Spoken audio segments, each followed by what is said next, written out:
नमस्कार, मैं हूं राम विश्वकर्मा। आप देख रहे हैं नवभारत टाइम्स। देश के लाखों केंद्रीय सरकारी कर्मचारियों का वेतन और पेंशन बढ़ने जा रहा है, जिसका लाभ देश के करीब 50 लाख केंद्रीय कर्मचारियों और करीब 69 लाख पेंशन धारकों को होगा। मोदी कैबिनेट इसके लिए 8वें वेतन आयोग के गठन को मंजूरी दे चुकी है। इसके लिए TOR या टर्म्स ऑफ रेफरेंस को भी मंजूरी दे दी गई है। इसके साथ ही 3 सदस्यीय 8वें वेतन आयोग पैनल का भी गठन किया जा चुका है। सुप्रीम कोर्ट की पूर्व जस्टिस रंजना प्रकाश देसाई की अध्यक्षता में ये आयोग एक्टिव हो गया है, जो बहुत गहन विश्लेषण के बाद पे मैट्रिक्स और फिटमेंट फैक्टर को लेकर अपनी सिफारिशें 18 महीने के भीतर केंद्र सरकार को सौंपेगा।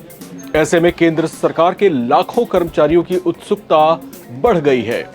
वेतन कितना होगा, पेंशन में कितनी बढ़ोतरी होगी और किस सरकारी विभाग का वेतन सबसे ज्यादा बढ़ेगा, इसे लेकर भी दिलचस्पी बढ़ी हुई है।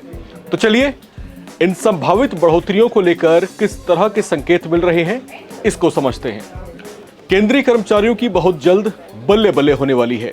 उनकी जेबें भारी होने वाली हैं और उनकी आर्थिक स्थिति भी पहले से ज्यादा मजबूत होने जा रही है, क्योंकि 8वें वेतन आयोग को लेकर एक्सपर्ट्स के अनुमान यही संकेत दे रहे हैं कि इस बार जो फिटमेंट फैक्टर सेट किया जाने वाला है वो सरकारी कर्मचारियों के वेतन में बम्पर बढ़ोतरी करेगा।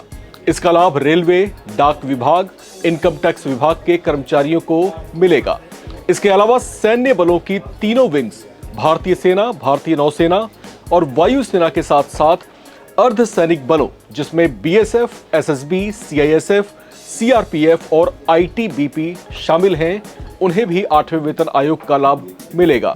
जबकि केंद्रीय शैक्षणिक संस्थानों जैसे IIT, IIM, AIIMS, ICAR, UGC और CSIR से जुड़े कर्मचारियों के वेतन में भी बढ़ोतरी होगी।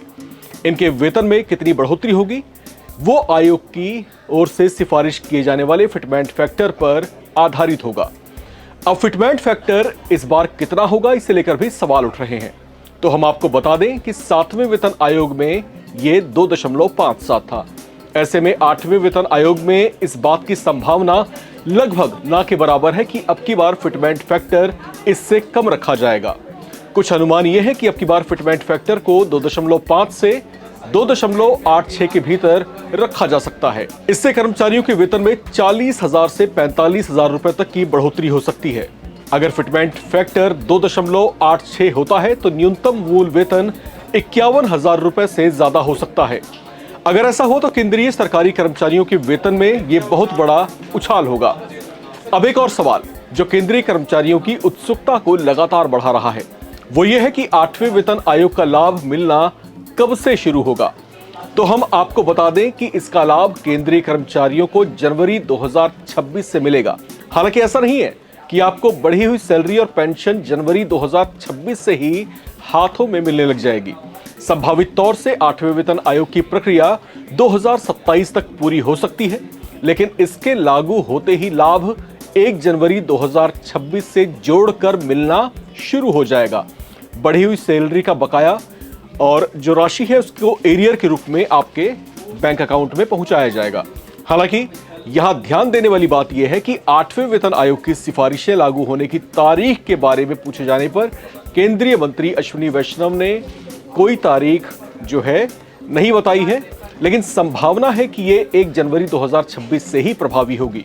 हालांकि कुछ ऐसी बातें भी उड़ रही हैं कि 2026 के ही किसी महीने में इसका लाभ केंद्रीय कर्मचारियों के खाते में पहुंचने लगेगा। तो आपको बता दें कि इस बात की संभावना कम ही है। अगर पिछले 2-3 बार के वेतन आयोगों के ट्रैक रिकॉर्ड्स को देखें तो इससे पता चलता है कि वेतन आयोग की सिफारिशें लागू होने में आमतौर पर 1.5 से 2 साल का वक्त लग ही जाता है। ऐसे में अब की बार भी किसी चमत्कार की आशा आपको नहीं करनी चाहिए। संभावनाएं यही है कि केंद्रीय कर्मचारियों को इसका लाभ 2027 से पहले नहीं मिलेगा। फिलहाल आपको दिल थाम करके इंतजार करना पड़ेगा, आपको वेट करना पड़ेगा और इस वेट का जो नतीजा है, जो फल मिलने वाला है वो बिल्कुल मीठा होगा। फिलहाल इस रिपोर्ट में इतना ही। बाकी अपडेट्स के लिए आप बने रहें और देखते रहें नवभारत टाइम्स।